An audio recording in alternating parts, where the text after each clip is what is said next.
Namaste, and welcome to everyone to our evenings with Sraddhalu. Today we begin a most important subject that will be covered at great length, the planes of consciousness. Shall we begin? Good. There is a significant difference between Sri Aurobindo's description of the cosmos and what normally is taught in the recent spiritual traditions. There are in fact several elements of distinction, as a result of which the nature of the yoga changes and also the potential of yoga changes. So I will briefly describe the current commonly known models, and then we will go into the differences that form in Sri Aurobindo's approach. In the Western model of consciousness, you will find the bulk of the focus is on the subconscious. There is consciousness, by whatever means it emerges, whether as a phenomenon of the biology of the brain or by some other means which is not described. There are various schools, but always there is this band of consciousness, and below it there is this whole subconscious domain. And somehow everything that we cannot explain within the domain of consciousness is shunted off to the subconscious. I'm of course putting it in simplistic terms, but the rest is only a question of sophistication of this idea. So for example, we discover that there is an instinct in birds. When a bird flies a great distance along the earth, there are birds which fly from the northern hemisphere all the way to the southern hemisphere, and they navigate themselves perfectly. An entire collection of birds will go to an exact location of a lake, independent of the winds, independent of clouds, independent of all kinds of changes in weather patterns. What do you have to navigate? And you cannot say that the birds know where the stars are or that they recognize constellations, because that also may not be visible at times. But they end up all exactly at this one little lake where they breed, go back, or as certain fish will come to breed in the ocean, and then the baby fish will go all the way back up the river, and they know how to get there. And so there are elements of instinctive knowledge which we cannot explain, and this is conveniently relegated to somewhere in the subconscious, in the collective consciousness, in the species, and how it works or what makes it is never explained. The whole subconscious becomes like a big black box. And it's a term you make to cover up your ignorance. We have used this analogy before. Whenever someone says it happened by chance, what we mean by chance is I don't know how it happened. Rather than saying I don't know, I say it happened by chance. So it looks like I know chance was the cause. So it's subconscious does it, and that's the cause. And doesn't Mother call it the genius of the species? Yes, so there are many other terms we will find which still they describe, they label a process, they label a phenomenon, they never explain. Like, what is the genius of the species? It's also called the iceberg theory. Yes. Like the subconscious is hidden and only a part of... Right. So the theory is still drawing an analogy of an iceberg. You see the conscious part, and then the subconscious is much bigger, much more powerful, and somehow never explained. But consciousness, yes, we understand what it is, and subconscious is where all the rest happens. But again, it's a black box. You're just pushing it out to an unknown. There are the phenomena which take place under hypnosis, which again we cannot explain. And they cannot even be explained in terms of biology.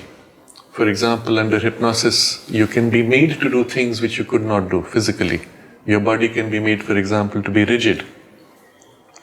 It's one of those astonishing demonstrations where you can be asked to lie down, making your body stiff with one head, with your head on a stool and your feet on another stool, with nothing to support you in between. Can you do that? Obviously not. You need very strong stomach muscles. But under hypnosis, you can be told, now your body is rigid, and then you place the person like this, and he can stay. Anybody reasonably healthy can be made to be so rigid, and when they do a stage demonstration, the hypnotist will sit on his stomach, doubling the weight and the pressure, and the person takes it. He doesn't flinch. Pulled out of hypnosis, he cannot do it. What under this subconscious influence allows you to do things which you are unable to physically? Or under hypnosis, you are made to recall things which you never noticed or apparently did not even know. And again, what is this subconscious that has access to knowledge or to information which your conscious doesn't have or even could not have got by any means? Or under hypnosis, you can be told that whenever you see let's say the color green, that becomes transparent. You will not see the color green. And the person will behave as if you put a curtain of green, he will behave as if it's not there. Or you can make him switch colors. You'll see green as red and red as blue. And the person will, as a post-hypnotic suggestion, continue to have this very different perception. He will see all the trees having red leaves. And it can stay on. He is fully conscious and he can be told, you're imagining it, and he says, no, I can see it. The effect of that one suggestion made casually under hypnosis continues in your waking consciousness. What is this incredible thing that you're accessing, which is subconscious, that can affect your consciousness to such a degree, literally reshape it in a trice. You didn't have to practice anything, you didn't have to develop a capacity, it just happened with a single command. When a mother will lift a car because her infant is underneath it, Yes. and it's thousands of pounds, Yes. that's not hypnosis. No. But she can do it. She cannot replicate after. Cannot In the moment of that anxiety and passion, she is lifting a car to free her child. Afterwards you say, can you repeat it? And she cannot. No. So what you see is a whole range of phenomena, and since they are not explained, you relegate them to subconscious processes or influences or something. Basically what we are saying is there's a whole body of phenomena which we cannot explain. What we can explain is a very tiny part, but what we cannot explain we have just labeled, and it explains nothing. In the Indian tradition, we have a more complex model, and again there's variations in the models. In the yoga tradition, we speak of three bodies, and we speak of an inner consciousness, antakarana, the inner awareness or inner cause, and then three layers, three sheets around the soul, or behind that or beyond that, the self. But in the more recent spiritual traditions, especially the ascetic ones, you describe the physical body, the vital body, the mental body, the soul within perhaps, or the self, and there is nothing between the self and the mind. There's a huge gap. The analogy given is of a mountain peak, and then there is the self beyond.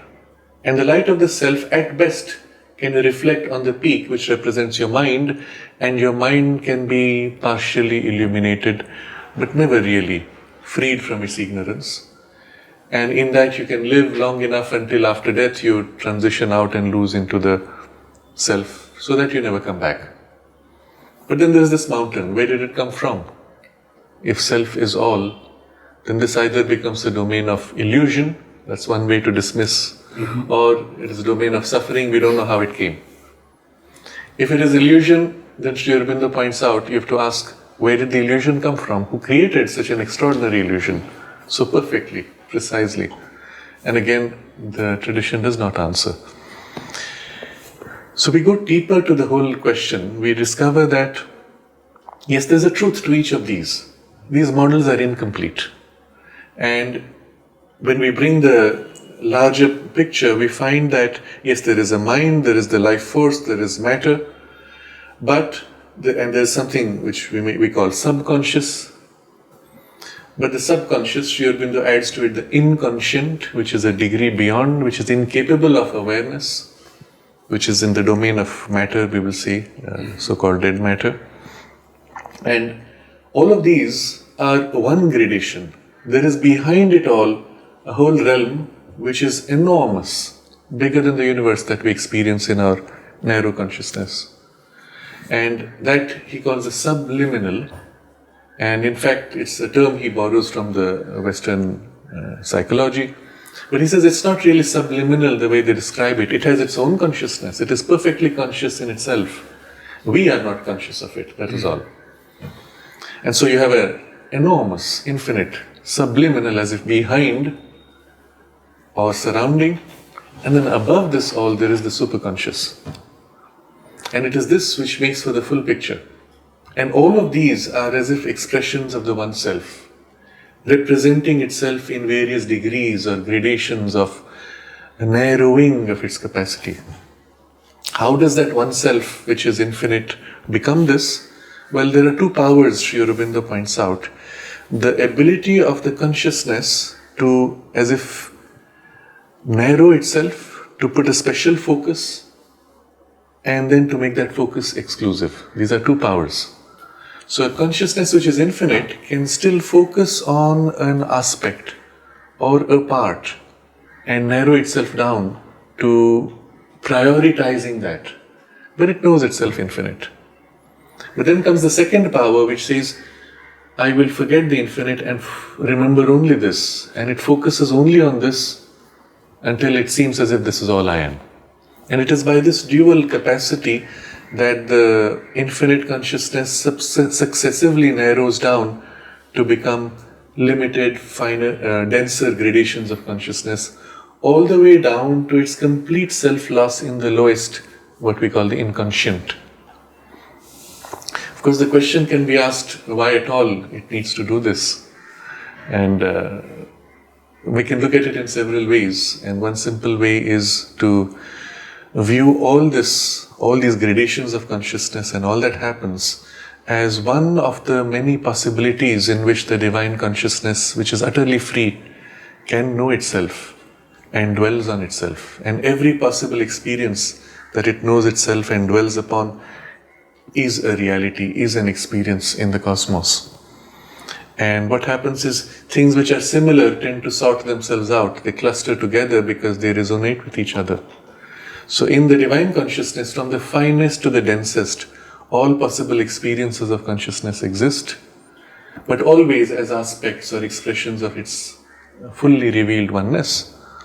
And then in our experience, things which are similar cluster together, forming as if these gradations. So for our purpose of understanding, for being able to draw a picture in a book, we draw them as planes in a vertical descent or ascent. But actually everything is everywhere. And it's just things which are of the same grade of mind will interact with each other more to create as if the experience of a world of mind. But things which are of matter do not interact with mind so easily, so they seem to be apart, they seem to be separate. But where is the world of mind? It is right here. Where is the self? It is right here. It is only a question of tuning in to a different grade, to a different density. So we use the analogy of a radio station or a radio receiver, where by tuning in you can pick up any range of frequencies, focus on a station, and that's what you listen to or experience. So there's a very interesting experience that is possible, that you see sitting on this chair, your consciousness is largely tuned into the physical world. So you feel the chair, you see the physical things, and now you start shifting your tuning of consciousness. And it's as if you rise layer by layer through these gradations.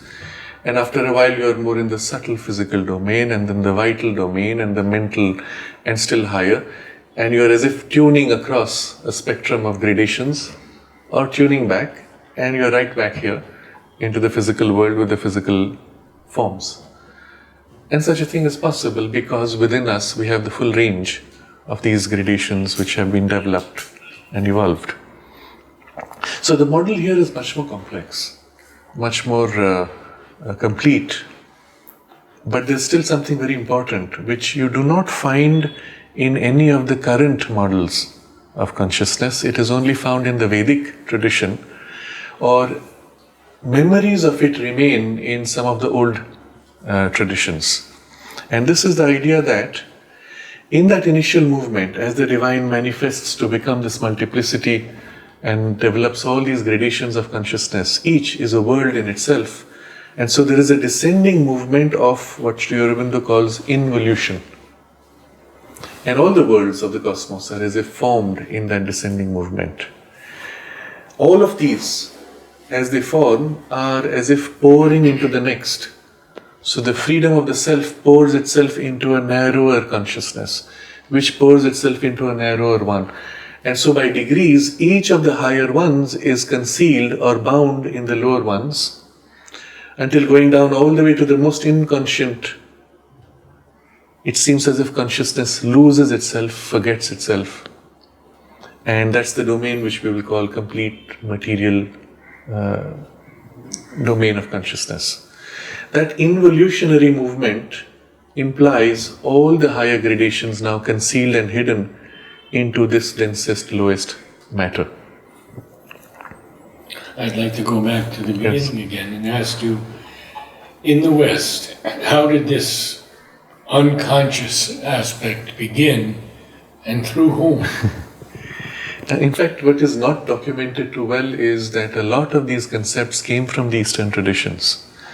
The initial psychologists in Europe and even scientists were students of Eastern philosophies, and many of these concepts came from the East, including the concept or the vocabulary even of being and becoming is taken directly from the Upanishads. And some of these were adapted to the then current Western thinking, and it had not become so rigidly material as it is understood today. Until the late 1800s, it had not become exaggerated in its exclusive materialism. That was there as a strong tendency, but there was always the recognition that there is this whole domain of subtle phenomena and realities. It is somehow in a later part, with the coming of quantum physics and so on, that the exaggerated materialism became overwhelming.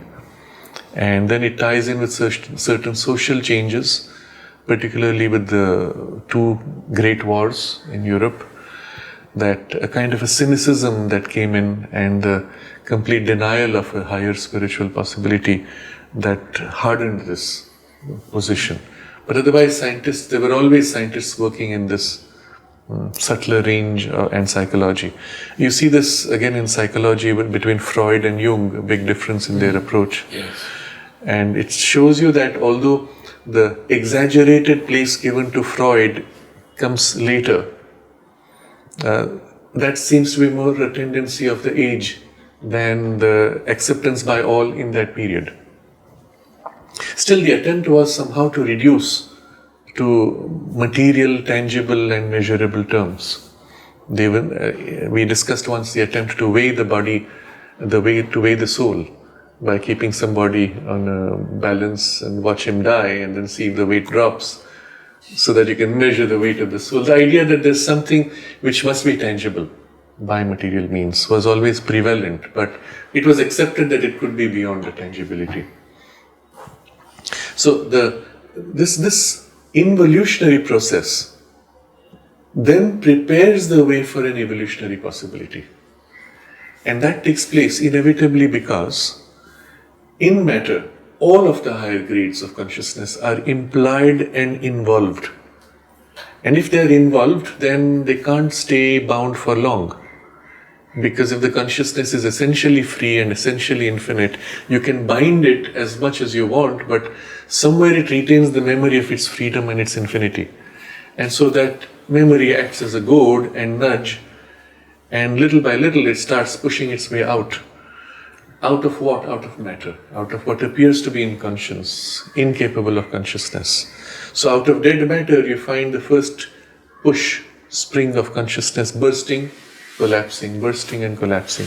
We see this, of course, in the most obvious phenomena, earliest phenomena in crystalline structures, where crystal seems to grow like plant and follows even a pattern which is exactly the same in its growth pattern. We had a discussion a few sessions ago of the work of Jagdish Chandra Bose. Was that here? Yes. Where he observed the growth of crystals, short burst, pause, short burst, pause. Growth of plants, let's say one of the fastest growing plants is the bamboo, which can grow one of the species up to 1 foot a day. So that's measurable. Burst, pause, burst, pause. And the same in the tissue of the body. And the graph of all three, when he placed before the scientists, you couldn't distinguish. His point was to prove that the driving component in all three processes is the same, and that is life force, prana, or whatever name you choose to give to it. But that being inside matter is, and the closest to the denseness of matter, has the maximum hold on matter and therefore can push its way out first. Prana itself was a densified formation of the mental awareness. It does not have a direct influence on matter, but it has an influence on prana. So once prana begins to emerge, inside prana is the mind awareness, which is nudging its way in prana, guiding it, giving it forms, directions, purpose, intention, which again can be seen in a subtle form in the crystalline structure, but more obviously in the plant and even more obviously in more complex forms. And inside the mind is the next higher plane, which is guiding mind and pushing its way out of mind. So you see the logic of this emergence. You don't see mind popping out of matter first. It cannot, because it cannot influence matter, but it can influence life, which can influence matter. So first it's life emergent, with implied intelligent pattern or behavior, which you see in the crystalline structure with the perfect arrangement of molecules. Now, so at first you can say that the perfect structure of molecules is pure physics. But again, if you go deeper into the questions of physics, why is the molecule this way? Why does it behave that way? Oh yeah, but that's the molecule of, it's an ionic molecule of this pattern, so it has to behave that way. But why? At some point you are assuming it. And at that point you say, well, we don't know, that's how it is. Why is an atom which has less electrons on the surface shell unstable? Why is it trying to grab an electron from elsewhere? How can it stay without being complete? And there's a whole logic we can give to it, and which goes into the explanation of physics. But the why at that point eventually comes to, well, that's how it is. Why is an electron an electron? What makes it such? That's how it is. But when you go to that level of crystalline structures forming, at small levels you can still reduce it to, yes, description by formula. But when it becomes large enough, the shape of the crystal is often so perfect. One flat face on one side, another flat face on another side, exactly 6 sides, and then sharp pointing cones, top and bottom. And each crystalline structure is different according to the material. You cannot explain what makes it capable of this perfect structure coordinating one side with another. There would always have been defects if the molecules fell into place by chance, which you don't see. It's not just a bundle like that. It takes on a distinct form. You could still try to explain it in terms of electric fields and so on, but still, at the end of it, you come to the recognition that within the electric field or whatever process, there is something which knows one side and knows the other, and can make this guide the molecules to get a perfect shape. And these are the signs of mind inside life, but bound. And because bound, therefore it seems to be mechanical, and therefore it seems we have caught it in our formula. As it comes out further, as life comes out further, and then as mind comes out from life, it gets more and more free, and your formulas become less and less rigid. So when you enter the chemistry zone, it's much more fluid than, let's say, at the atomic level. When you enter into the working of cells, then it becomes unpredictable already. You cannot describe except in a general way. You come to larger organic forms, plants or animals, you cannot predict at all, except general tendencies within the species. That's about it. So what you see is increasing freedom as the consciousness emerges, but driven by this hidden compulsion of the divine consciousness, concealed, involved. So this idea of an involution which then drives an evolution is something which you find in the Veda, which is largely lost even in the Vedic tradition in India. Sri Aurobindo reawakens that but gives to it a more elaborate description. You find this in many of the old cultures. In the Hebrew tradition, for example, the idea of a double stairway to God, which is the descending stair and the ascending stair of consciousness. But the true meaning of it is completely lost. Your teacher would often tell us that there can be no evolution without an involution. Yes. Very clearly. Yes. Yes, when you look at it this way, it seems so logical and so obvious that nothing can come out if it was not already somehow inside, concealed. The problem of physics is we do not have a reasonably good model of what matter really is. We have made certain constructions of structures, particles and atoms falling together, but where did they come from, what are they made of, or what makes them appear in the first place? Oh well, there was a Big Bang, which somehow released energy, which somehow became the particles. So what made the Big Bang, what was before it, and it all gets into a very murky space. But what people don't realize is the concept of the Big Bang itself is the remnant of the earlier phase of religion. It came from the biblical tradition which said God said that there be light and the world was born. So that idea stayed with the science after it had discarded the religion. Yes. There still had to be a starting point because the idea was so fixated. So the Big Bang had to be somehow proved or accepted. And at some point this was easily justified when they saw that stars at a great distance appeared to be receding. But this could be explained in many ways. And the simplest explanation is that light which comes from far actually loses energy by the time it travels, and so its frequency drops a little bit. And because the frequency drops, you can either say the light has got tired, lost energy, or you could say those stars are moving away from you at a faster pace. And so that justified the Big Bang theory and gave it an origin to the universe, so it became mainstream. But the other theory, which is tired light theory, was always there. It made much more sense, but it led to a problem. You can't conceive of a start of the universe. When did it begin? There is no beginning. But somehow your mind says it has to begin sometime. And that's where physics gets into trouble. If there is a beginning to the universe, what was before it began? When did time begin? Or what does it mean for time to begin? It gets into a domain which is so metaphysical that either the scientist says that's not our concern, or he avoids that problem. And if there's a beginning, where is the end? Exactly. So the Big Bang conveniently gives you a beginning, and then it can end with a big crunch, or it can continue to expand. We don't know, and we avoid that question. But in the attempt to avoid the Big Bang, to avoid this question of before Big Bang or before the fact that there's no beginning, what you created as a Big Bang theory inevitably ends up with the same problem. So let's look at it this way. When matter comes, let's go backward in time to the point of Big Bang.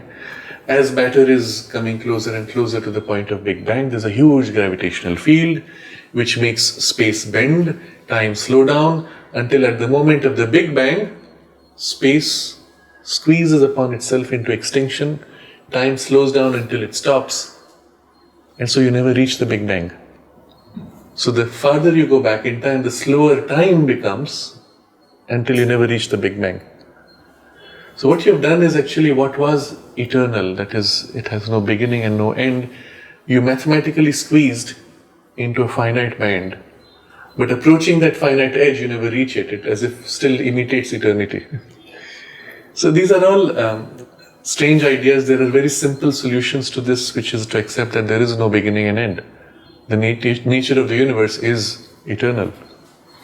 And the mind balks at this idea because it cannot conceive of eternity or infinity. And that suggests that our mind is not our highest vehicle of knowledge. We can imagine the idea of infinity or eternity, but we cannot conceive of infinity and eternity. That we can have an idea of it, even the term can exist because we have an idea, shows you that there is a higher faculty of mind or beyond mind where that should be conceivable and experienceable. At least that's the suggestion. So all of this is to just explain the first stage of this evolutionary journey as a consequence of the involution. The implication, though, is that the evolution is not complete unless it goes all the way back to its origin. So where we are today in the human consciousness is life had organized itself in mind, life has organized itself in matter, mind has organized itself in life. What happens next? There's still something inside mind concealed and pushes its way out. Sri Aurobindo has a very interesting description of this emergence in evolution. The nature of the emergence, he says, is that at each step, what comes out is as if the opposite of what was before and impossible to the previous term. Unless it is impossible, it is not an evolution, it is just a further development of an existing strata, isn't it? So when there was matter, which is so-called dead matter, and I keep saying so-called because you can find tendencies of life force but very concealed and not overt, not free. So in this dead matter, you don't see life. And then somehow life emerges. We can say by chance to cover up our ignorance, but still it emerges because it is pushing its way out, because it was concealed, and that's our solution for that. It is pushing itself out, and it, in its initial emergence, is so dependent on matter that it cannot do much without the support of matter. So it can only emerge in certain conditions where matter is suitably balanced, which allows this free flow of life play. But once it comes into its own sufficiently, it turns upon matter and now begins to dominate matter. It now organizes matter by its own power to make itself independent of material conditions. And that's what you see very quickly emergent in the single-celled stable structure of life. The single cell can move around, modify itself or adapt to changing material conditions and then spread and so on. The emergence of life, therefore, is something radically different from what matter was, and as if the very opposite of matter. It is living against what was dead. Out of dead thing comes something living. And that's the first, let's say, miraculous leap. Similarly, out of life forms, which now become more and more complex, we don't need to say much because it's only complexity of life. But with the complexity, you see first signs of intelligence and even of awareness. Very quickly, life organizes itself to enter in relation with things, sense its environment, modify its environment, modify itself to adapt to its environment, and so on. There was a recent experiment, 1992 is when I saw the paper published, where they said that in an experiment on bacterial culture, they introduced a poison into the petri dish. Bulk of the bacteria died, and a few survived by creating within themselves a genetic mutation which made them immune to the poison. Now, if it had happened to one bacterium, we could have said, yes, random chance. We're still not saying why. Maybe there was a cosmic ray which bumped one of those mutation and it survived. It happened in many of the bacteria, an identical mutation in many of them at the same time, but no other mutation. And this, the researchers concluded, suggests that within the bacterium is an intelligence that in response to the poison knew what it needed to do to make a genetic mutation to survive the poison. And it acted up in many of the bacteria of that culture. Very simple experiment. The logic of it, of course, you cannot deny. But what it shows is at that level, there is already a kind of intelligence inside the cell, but it's not the intelligence the way we experience it as a human mind, which can think and strategize. It seems to be a more instinctive, lower grade of intelligent working. But then you find that intelligence operates in collective behavior, which has some extraordinary intelligence also. One of the things we see today is, in a culture of bacteria, there is an exchange not only of information but also of material. They exchange material with connections. If one has less, the other will give it. What kind of a complex collective behavior is this, that you're sharing resources and communicating information? Even in the sea bed, there is a mossy layer of bacteria which forms. It's kind of a slimy layer. And they find there are electrical voltages that build across layers. And then there's a complex communication system and a whole thriving social life, so to say, of the bacteria. All of this shows you some complex intelligence, but working in a very limited power of expression. Okay, so we go through many levels of plants, and then comes a radical change. So let's say in the higher ranges of plants, you see a complexity of knowledge or intelligence which is so great. On a hill where there's a forest from one side to the other, on one end of the hill there is an attack by a pest, and the information of the attack is transmitted across to the other trees on the other side of the hill, who begin to now emit a gum which is repellent for that particular pest. So the trees here knew of an attack on the other side. They knew what they needed to do to compensate for that attack and immunize themselves in advance. They knew therefore the pest, they knew what was against the pest, what the pest didn't like, and they knew how to exude it out of their own tissue. That's intelligence, and a very complex intelligence. And increasingly today there is documentation of how the roots underground are communicating in complex ways and even transferring material and information and even assisting each other. There's an exchange of genetic material and a lot of epigenetic phenomena also involved. All of this shows you intelligence struggling to emerge, consciousness struggling to emerge, or self-awareness. So out of plant comes this push of consciousness emergent until it comes into its own sufficiently, and there you have another breakthrough. What earlier was subconscious life now becomes conscious life. Again, as if an opposite emerging. And that we see most developed in animals. Of course, in the higher ranges of animals, more obvious. In lower, earlier forms, less conscious. In fact, you see a very interesting pattern on a macro level. The number of senses are very few initially, and they blur into each other. In a worm, for example, you have touch, you don't have sight. But the touch is also the taste, is also the smell. They're just variations of each other. With its skin, it doesn't have a specialized organ for a nose, or even it doesn't have hearing. The same skin acts as hearing. The skin is also lightly photosensitive, responds to light, so it's your seeing. The same skin is operating in all five senses in a way.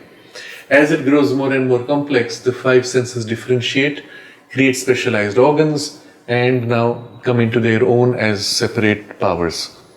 But what you see is the five were already involved as separate powers, but not able to express their distinctiveness, and they push their way out. And so you have a very interesting idea in the whole evolutionary process. There is something inside concealed as a potential, as a capacity, which is driving the evolution inside out. And then there might be something externally assisting to draw out or create circumstances which make it easier. And as this inside out is pushing out, it has to work through matter, always. And in matter, it is a resistant, rigid structure. And so small nudges, pushes, bursts, which create the appearance of random changes. So randomness, Sri Aurobindo says, is the screen behind which the deeper powers are hidden. And out of some random events, somehow things emerge and take form and then come into their own and then turn around on their origin and begin to dominate and master their circumstance. So we come through animal life, consciousness, more and more complex expressions of consciousness in social orders, emotions as one of those forms of expression of consciousness. And then from the animal to the human is like a sub-step, but still, if you had to give it a distinct character, you have self-aware awareness as distinct from the animal. And it seems to take another leap. You don't have a link in between, at least not so far found. And this is one of the interesting points of this whole evolutionary tree. We have now pictures of how it's starting from one single cell. There are these large branches which make for distinctive amphibian or mammalian or avian and such types. And then within those branching out. And then you discover something which appeared on one branch also appears on another branch. As if it seemed to come from the same source, but its origin was completely different. As if a single power, the same power, but now emergent from different biological processes or different host. And all of this suggests that the power was always latent and is there latent in all these creatures, but found its opportunity or attempted. But the common thing you see everywhere, that you do not see transition between species, or there's no record left of the transition. You have, let's say, the horse and the zebra, and we assume that one of them came out of the other. I don't know what is the official story, whether horse came out of zebra or not, or they both came out of something else.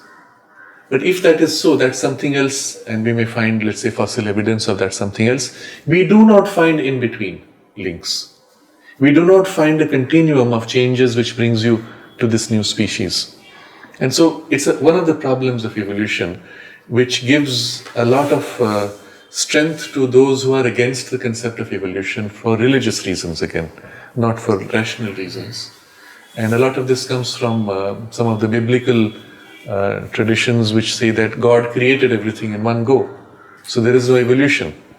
And when you show them evidence of dinosaur bones, they'll say, yeah, God planted those bones so that you may think that there was a past, but He created the world in 4000 BC because some Pope said so long ago.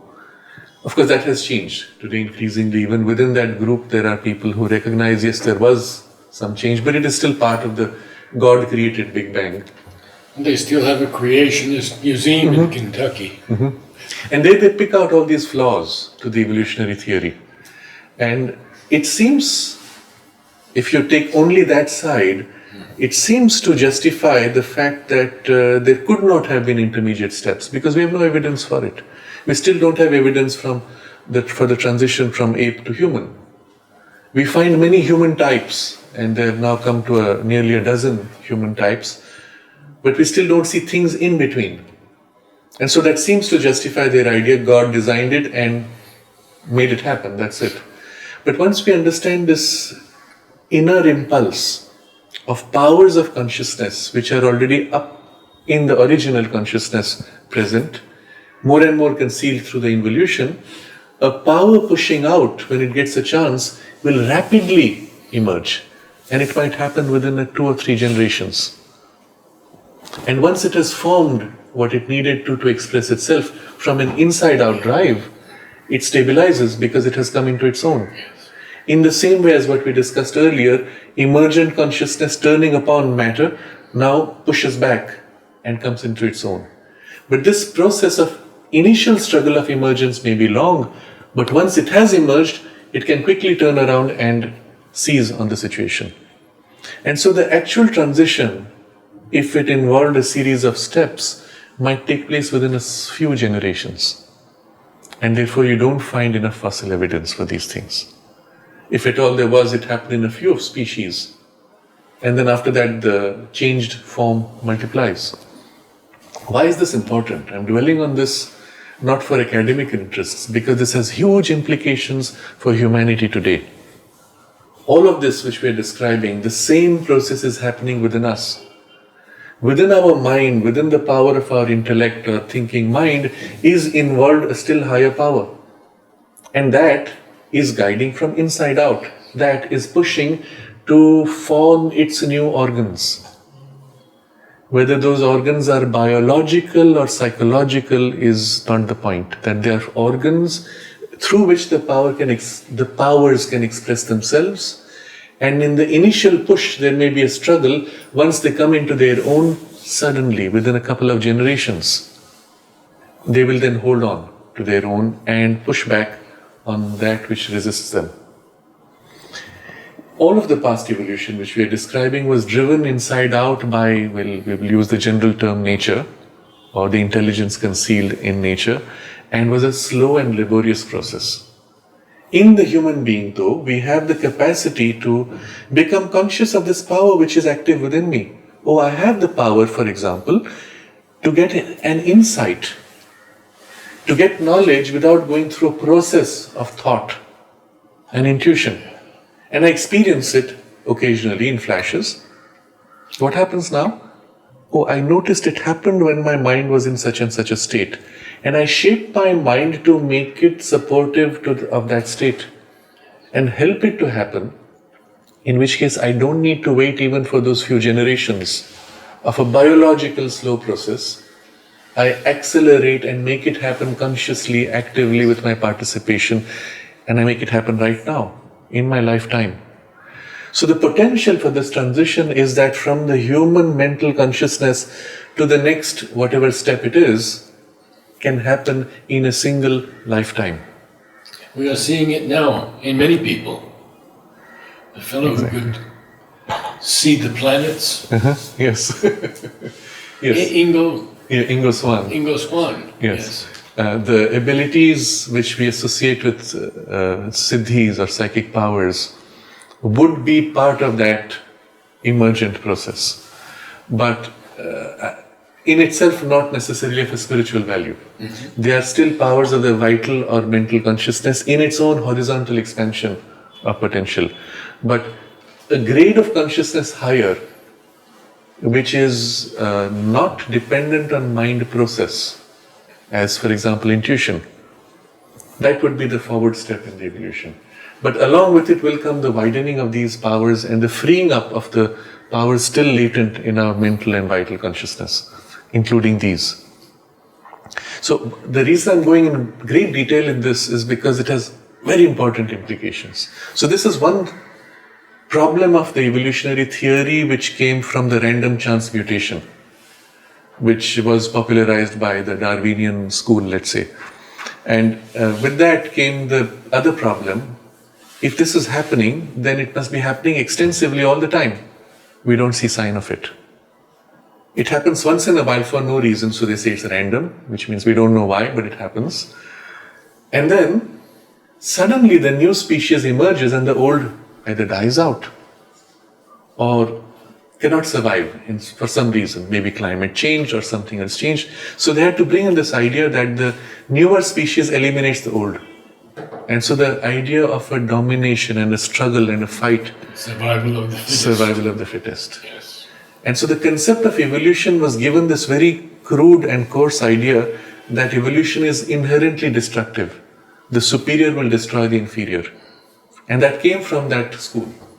Although Darwin himself was not so strongly in favor of it, but the school itself, we have to say, was the root cause of this idea, which then justifies human current life values. This is a big problem in the current crisis, whether you call it climate crisis or life crisis or human survival crisis, that all of our current systems of economy, governance or communication, etc., are designed on this idea that the fitter one, the stronger one will destroy the weaker one. So if you see all the old cultures, they had lineages, families of business, developing their own specializations, their own skills, artisans and so on, or trade, for generations. But today, they don't survive, they are eaten up by larger until there is a monopoly of some kind. And then the government has to step in to break it up. But then the monopoly is only hidden, and they're just working together. If you see airline prices, all of them have the same prices with a difference of a few rupees here and there. And it doesn't happen by chance. It happens because of a coordination, either explicit or implicit. Each is watching each other's prices and tunes in. That's also a kind of collaboration. It's not real competition anymore. But what we see in a more subtle way is the banks own all the corporations. They play games for the buyers, but behind there is no real competition. And all of this is based on the concept of destructive competition, which brings evolution and growth, diversity into a monotone, flattens out diversity, and destroys creativity. And the monopoly suffocates the mass and the urge in nature for producing diversity. Very quickly that builds up into a resistance, a reaction, a revolt, and then a breakdown of the system, and then a reboot. And some of this is celebrated in many of the Western traditions. They say, okay, it's time to fix the whole thing by destroying everything and rebooting. And there are people who speak about it openly. But that's not how nature works. In nature, you have the full diversity in the forest. The stronger protects the weaker. The weak assists the stronger. And everyone is working together in collaboration. There is no destructive competition. Can human beings live like this? Yes, of course. We are meant to. That's our deepest instinct. All these destructive forms are falsehood and cannot last inherently because they destroy themselves eventually. They consume themselves. So again, to understand all this, putting it in the context of evolution, that inside evolution is this impulse rapidly speeding up, not needing too many steps because of the push of the power of consciousness now emerging into its own, but always pushing for a diversity and a variety of possibilities. So higher you go up in the scale of evolution, the more fluid, the more free the behavior of the life forms. The second problem which the Darwinian evolution has is, if all evolution was by random mutation of some kind, then you would equally have loss of capacity in evolution. And you don't see that. You see evolution pushing forward, and if it doesn't want to push forward, well, it stops, but it doesn't regress. In fact, one of the associated problems is that it doesn't explain why certain forms remain stuck. You can say they are perfectly adapted to their environment. No, but they could grow further in skill. So the crocodile, for example, is exactly the same as it was 60 million years ago when the dinosaurs were wiped out. Nothing has changed. So what you see is an impulse pushing until it comes into its own and then it stops. Once the consciousness has found its base and says, okay, I'm happy with this expression, it seems almost each species represents a particular bundle of consciousness expression.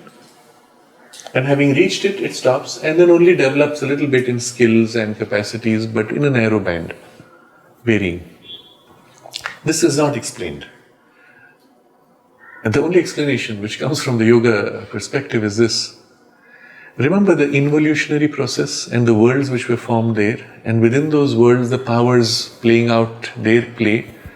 Well, every life form that you see on earth, you will find it represented in such beings in those worlds. Every bird, every animal here on earth, you will see in the vital worlds, made of life energy, vital substance with certain pattern of behavior. And it's as if those things have manifested into matter. And being manifest in matter, they have got somehow reduced and bound, but the characteristic pattern of their behavior is actually from that world. If you see them there, you see them here, you say, that's the one, it's the same one. You can recognize them.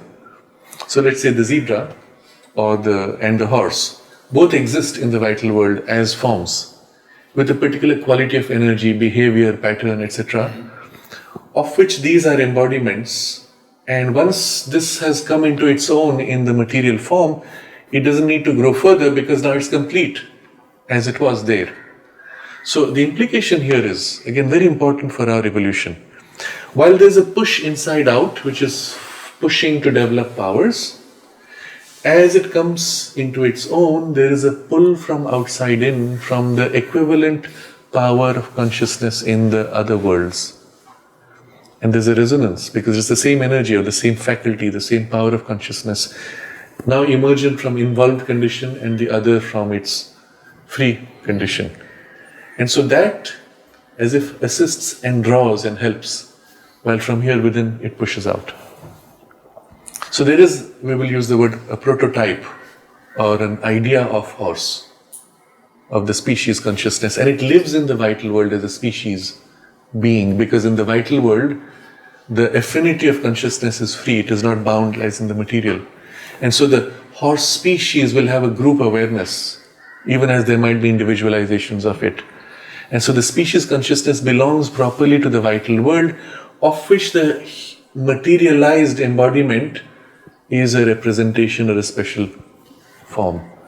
So this is one of those problems we touched earlier, which is not explained. Where is the species consciousness held? And you can't say subconscious. It's not subconscious, it's actually in the vital world. Can you change something there? And this now enters a domain of occult experiences, and there are traditions which teach you this.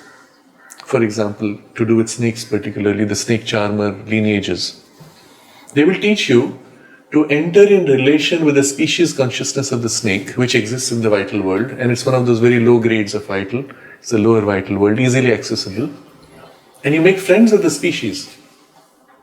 And when you meet that species consciousness, it appears in snake form, obviously, but it has a majesty corresponding to the fact that it is the representative of the whole species. It has an individualization which you don't see in the separate forms of the species. And you make a pact. And the pact may be something, for example, that he may say, well, you will not kill my species and I will not harm you. Once you have made the pact with that species consciousness, that arrangement is spontaneously present in all the physical snakes. As you approach them, they sense that in their collective consciousness, oh, this is a friend, nothing to fear, and they don't bite. But if you break the pact, then that consciousness changes and says, no, but now I will bite back. So this may be done explicitly by an occult process, or it may develop naturally by repeated contact of the species. So you develop a friendship with dogs, for example, and the domesticated dog as a species now feels lonely without the human companionship, because we have built up this relationship across many generations, and now it's embedded in the species consciousness. The horses which have been domesticated, they need the nourishment of the owner to look at them and appreciate them. Otherwise they go into a depression. I don't know if you're aware of this. It's a standard practice in all horse farms, stud farms or generally horse farms, that the owner sits and every morning the horses are brought one by one, and the owner has to look and acknowledge to the horse that he recognizes and cares for him. And at that point you will see the horses proudly look like that. And when they see you appreciate it, they feel good and they go ahead. If you don't do that, they begin to lose sense of purpose. They enjoy to be ridden, they want to be ridden, they want to have the sense of that master on their back. So it's a species relationship we have developed between the humans and the horses, which at least for the domesticated horse works quite well. And so with many dogs. So what we see here is a whole range of phenomena which earlier could not be explained begin to acquire not only a rationale but have implications for what our life means. We are not here by chance. Even the forms of animals are not by chance. They are embodiments of forms in the subtler worlds, and the relationships they reflect here. And as we grow into our higher and diviner capacities, these relationships also will unfold. And the implication also is that we are meant to be, so to say, an assistance to these animals in their own growth. Sri Aurobindo makes this very interesting suggestion that as the human mind came into mental awareness, other animal forms which were close enough experienced the pull, because now this consciousness is resonating, or through interaction with those animals it can grow. But similarly, as the human consciousness rises into still higher ranges, these animals also will experience their higher potential as if being drawn up by this general uplift in the human space of a higher range of possibilities. So all of this is giving us a first broad picture of evolution, behind that the structure of the cosmos. And what we will do in the next session is to view what happens in these higher levels. In the human, between human animals, and then between human and the higher ranges. What are the possibilities and what can we do? What's waiting for us? Thank you. Namaste.